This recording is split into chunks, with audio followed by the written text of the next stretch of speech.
Salut tout le monde, c'est Aude de Haute Couture et aujourd'hui on se retrouve pour une vidéo où j'espère vous apprendre quelque chose de nouveau sur votre machine ou du moins une nouvelle technique. Je vous montre aujourd'hui comment coudre un ourlet invisible avec votre machine à coudre et on va pouvoir partir ça maintenant.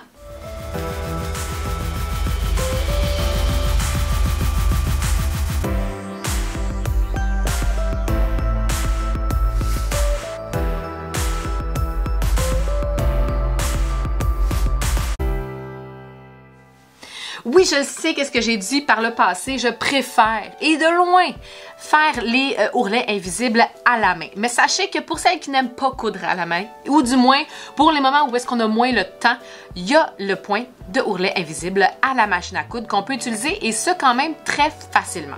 Donc aujourd'hui, on se retrouve pour parler de ça. Je vais vous expliquer la technique et naturellement vous montrer comment faire. Il y a certaines choses qu'on doit appliquer quand on fait ce point-là pour s'assurer d'avoir un point réellement invisible.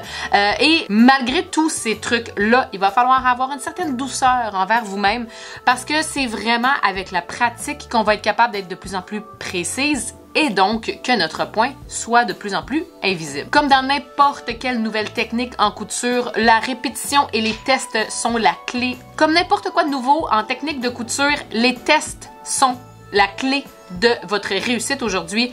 Donc, ça va être au début, avant d'entrer directement dans le vif du sujet et de le faire sur votre projet final, on va venir pratiquer sur du tissu, une pièce de reterre. Le principe derrière le point invisible est tout simple. Le point que nous allons utiliser à la machine à coudre fait environ 3, 4, 5, tout dépendant de la longueur de point droit, pour ensuite aller faire un zigzag vers notre ourlet et revenir après dans la valeur qu'on a retournée.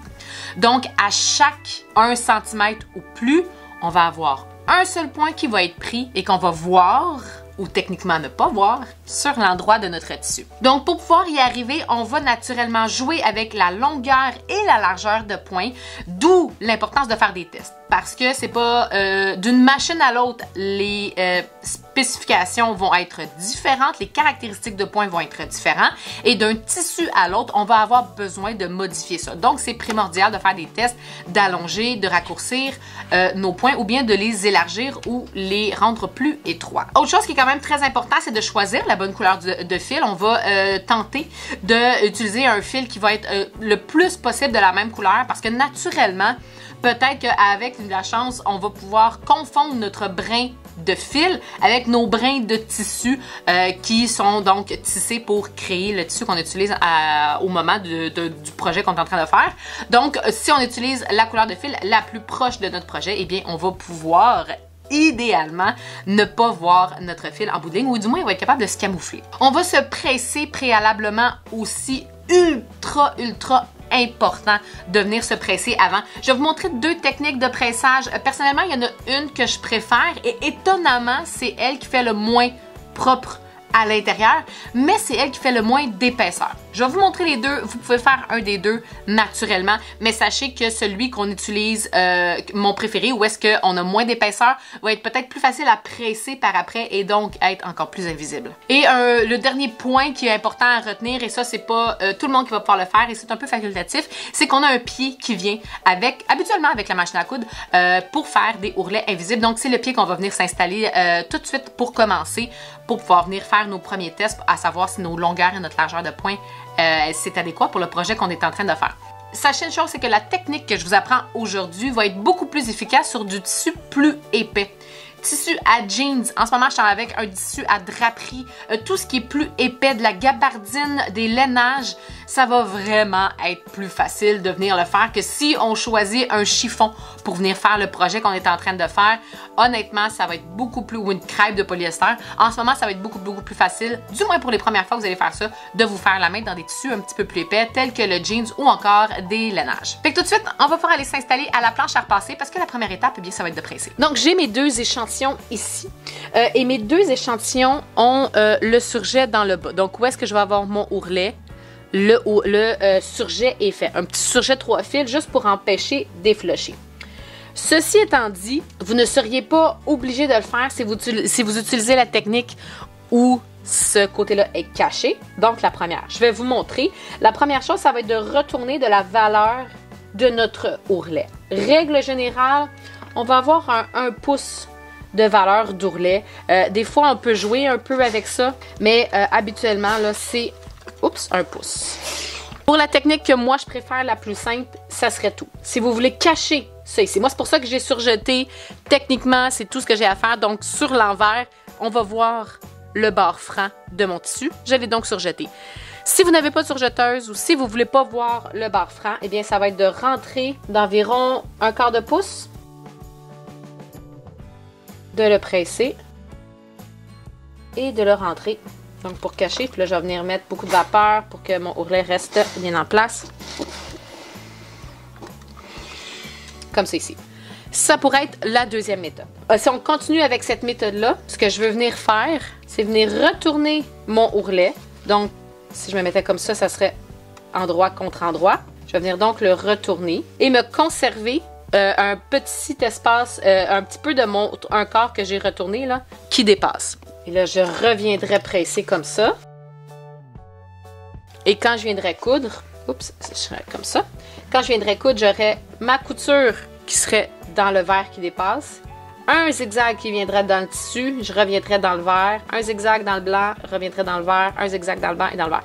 Et ce qui fait en sorte que quand je vais me retourner et qu'on represserait, j'aurai un bord où est-ce que je ne vois pas le bord franc. La seule chose, c'est où est-ce que maintenant on a la jonction entre l'ourlet et notre tissu. Il y a plus d'épaisseur. Personnellement, j'aime moins ça. On va le voir un petit peu plus sur l'endroit. Donc, ce que je fais, c'est que je vais venir me retourner seulement de 1 pouce. De toute façon, quand on vient le faire à la main, il est comme ça. Sinon, comme moi, je vais venir le faire, je vais venir me placer comme ça, me retourner endroit contre endroit. Et là, je vais laisser dépasser environ la valeur de mon surjet. Peut-être un petit peu plus, mais pas beaucoup. Je vais venir presser. Et mon tissu est déjà prêt pour aller faire l'ourlet. Fait que j'ai environ 1/4 de pouce qui dépasse, c'est le surjet.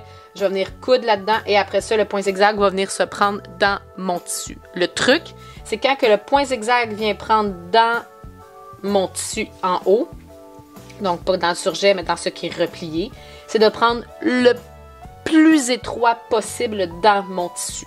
Donc, on va pouvoir aller s'installer tout de suite à la machine pour faire ça. Mon tissu est peut-être prêt, ma machine ne l'est pas encore. Je vais venir remplacer mon pied régulier par mon pied à ourlet invisible.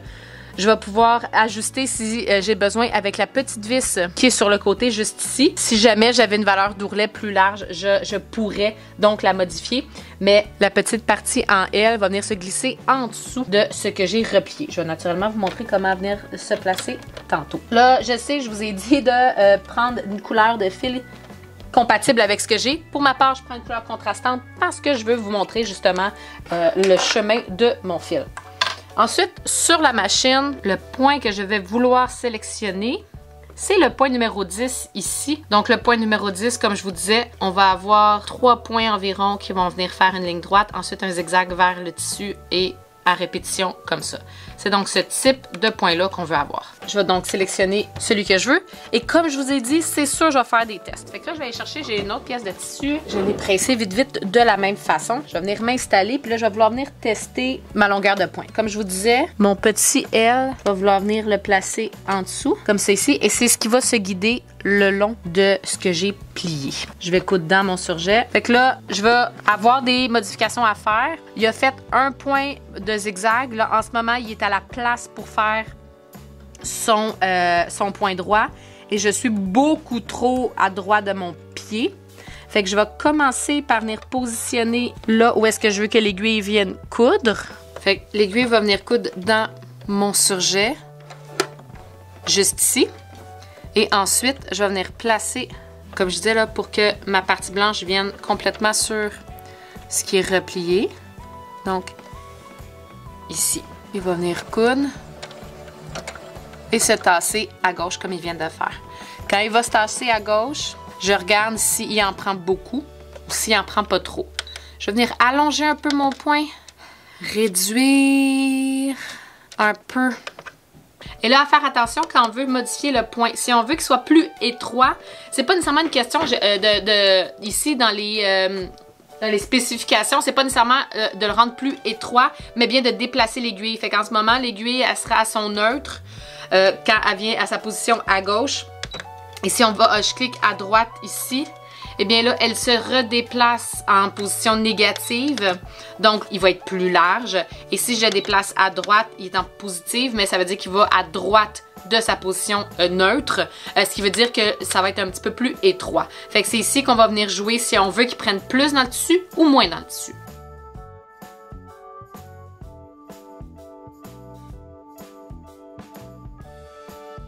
Ok, ça je pense que ça fait quand même du sens. Fait que là j'ai essayé différentes choses. Au début c'était bien, là après ça, il a arrêté de prendre dedans. Là il a comme pris trop, il a pris beaucoup trop ici, fait qu'après ça je l'ai repositionné. Mais à la fin, ça semblait quand même bien. Si je l'ouvre sur l'envers, on voit comme ça. Et sur l'endroit, ben là, naturellement, là où est-ce que je l'avais trop pris, il vient tirer. Mais vers la fin, c'était beaucoup mieux. Là, naturellement, ici, il n'a pas pris, fait que c'est pour ça qu'on le voit pas. Ici, il avait trop pris, mais ici, c'était quand même très intéressant. Fait que je pense que je vais garder les mêmes spécifications. Replacer la caméra, parce que là, je suis pas capable de me placer vraiment pour coudre avec précision. Mais je vais venir me placer avec mon projet réel. On va tenter de faire ça là, le plus invisible possible.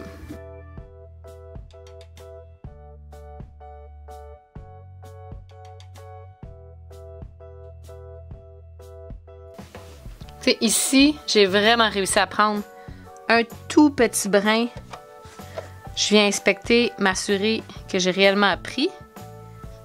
Fait que ça, c'est parfait. Puis là, ici, à partir d'ici, là, j'ai pas réussi à prendre dedans. Mais après ça, c'est quand même bien. Fait que je vais juste reprendre là où est-ce que j'ai pas pris.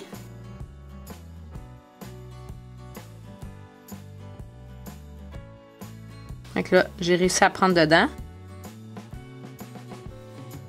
Fait que je me suis rattrapée pour passer dedans. On va pouvoir aller presser ça. Fait que quand je viens me retourner, mon tissu, comme je vous disais, il est pris. J'essaie de prendre le moins de brins possible. Ce qui fait en sorte qu'il est quasiment invisible sur l'endroit. Et c'est ce qui nous permet, une fois qu'on presse, de venir vraiment l'enlever. Il y a des places où est-ce que j'ai mieux réussi à le prendre que d'autres, mais somme toute, mais plus on s'exerce à faire ce point-là, plus on est en mesure de le faire invisible. Est-ce que je préfère quand même le faire à la main? C'est une question de goût. Moi, j'aime mieux le faire à la main.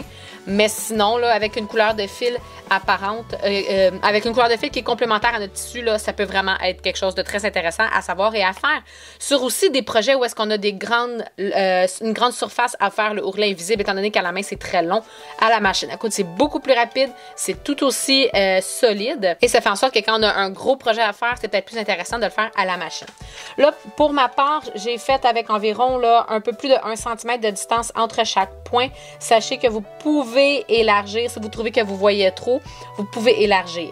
Pour ma part, si c'est un ourlet de pantalon, j'aime pas ça quand c'est trop large parce que quand on met notre pied, des fois nos orteils prennent dans le point puis ça vient tirer dessus puis des fois ça vient là, briser nos poings. Fait que je préfère quand même avoir cette distance-là, mais vous pourriez le faire plus distancé aussi naturellement. Donc et voilà tout le monde, c'est ce qui conclut la vidéo d'aujourd'hui. J'espère que ça vous a... Et voilà tout le monde, c'est ce qui conclut la vidéo d'aujourd'hui. J'espère que ça vous a été utile, mais surtout que vous avez appris quelque chose de nouveau. Comme d'habitude, il y a quoi que ce soit questions, suggestions ou commentaires, n'hésitez pas à les laisser en dessous du vidéo. Cliquez j'aime si c'est du contenu que vous avez aimé et surtout n'oubliez pas de vous abonner si ce n'est pas déjà fait pour pouvoir non seulement encourager la chaîne mais également avoir toutes les notifications sur les futures vidéos que je publie sur la chaîne. Et si vous avez envie d'encourager la chaîne un petit peu plus mais surtout avoir plus de contenu haute couture, n'oubliez pas d'aller cliquer sur le lien Patreon pour avoir toutes les informations et avoir du contenu exclusif juste à toi. Sur ce, tout le monde, je vous dis bonne couture et on se revoit très bientôt.